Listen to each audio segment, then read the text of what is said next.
Assalamualaikum warahmatullahi wabarakatuh. Salam Om Swastiastu, Nama Budaya, Salam Kebajikan. Halo, perkenalkan nama saya Hanum Akila Ramdhani dengan NIM 19230722. Saya dari kelas 19 5B01 dari cabang Margonda.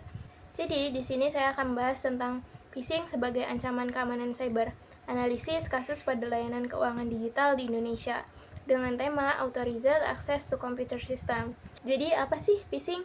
Phishing itu adalah tingkah laku kejahatan cyber yang mengandalkan manipulasi psikologis korban lewat media digital. Pelaku biasanya menyamar jadi lembaga resmi dan mengarahkan korban masuk ke link palsu yang mengambil data pribadi atau finansial. Phishing umumnya dilakukan lewat email, website palsu, atau pesan yang menyamar sebagai lembaga resmi untuk menyedot data pribadi pengguna. Biasanya itu, kita sering sekali mendapat pesan atau WhatsApp dari orang yang tidak dikenal. Itu tuh berisi pesan tentang arahan masuk ke link tersebut lah, atau gimana lah. Nah, mereka itu suka banget ngechat pakai profil lembaga resmi tanpa ada sertifikasi atau tanda centang biru. Nah, itu adalah salah satu kejahatan atau motif phishing. Untuk studi kasus yang diangkat dari penelitian ini adalah penangkapan pelaku, pembuat, dan penjual aplikasi Brimo palsu di Lampung.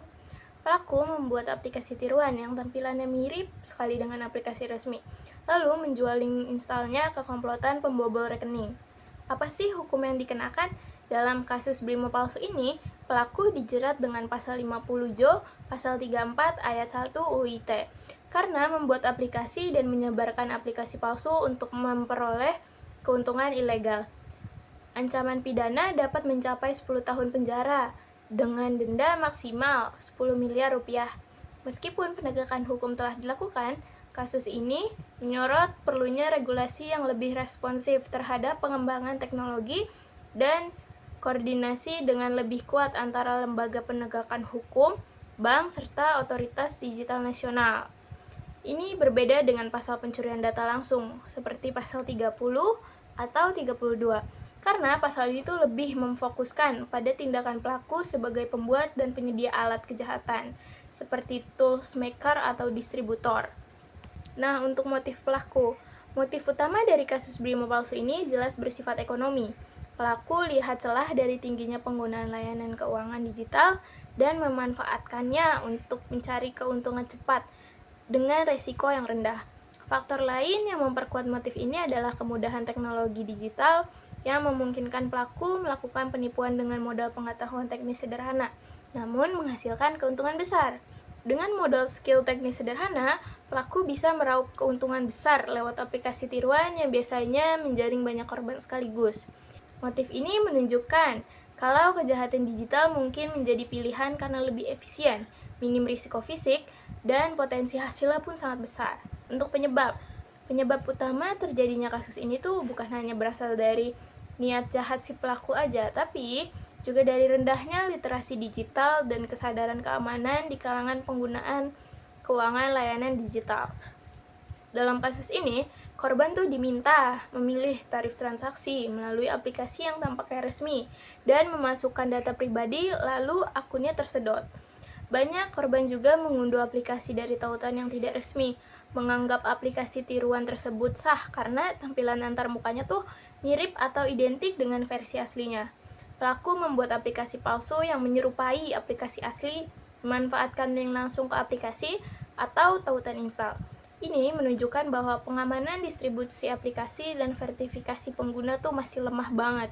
Nah, untuk dampak, pertama itu kerugian finansial langsung ke korban, karena rekeningnya diambil alih. Nah, yang kedua itu kebocoran data pribadi yang bisa dipakai untuk penipuan lanjutan. Nah, yang ketiga, munculnya potensi penyalahgunaan data di dark web.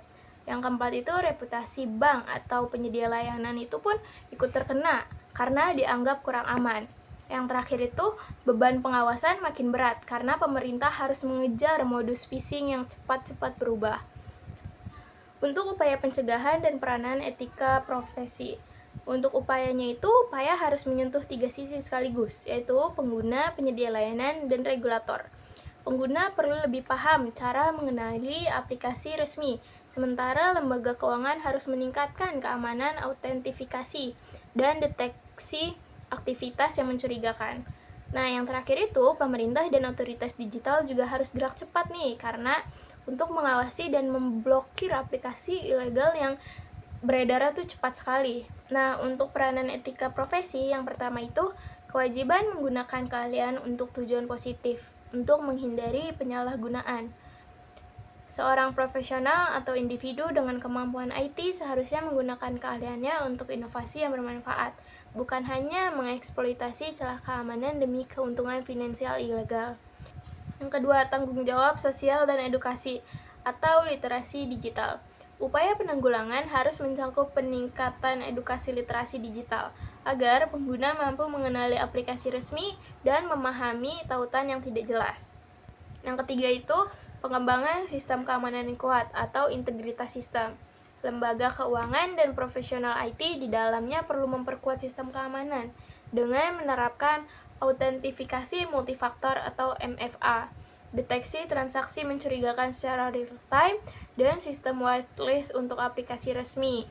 Untuk kesimpulan, berdasarkan pembahasan ini, serangan phishing ini tuh tidak hanya terjadi akibat kecanggihan teknologi pelaku saja, tetapi juga diperparah oleh rendahnya literasi digital dan kurangnya kesadaran pengguna dalam menjaga data pribadinya. Kasus aplikasi Brimo palsu ini menunjukkan bagaimana manipulasi digital dapat dimanfaatkan untuk mencuri data kredensial dan menguras dana korban secara sistematis. Dengan demikian, upaya pencegahan phishing harus dilakukan secara berlapis, melalui peningkatan literasi digital, penerapan sistem keamanan yang lebih ketat, serta penegakan hukum yang adaptif. Nah, cukup sekian dari presentasi saya hari ini. Kurang lebihnya mohon maaf. Wassalamualaikum warahmatullahi wabarakatuh.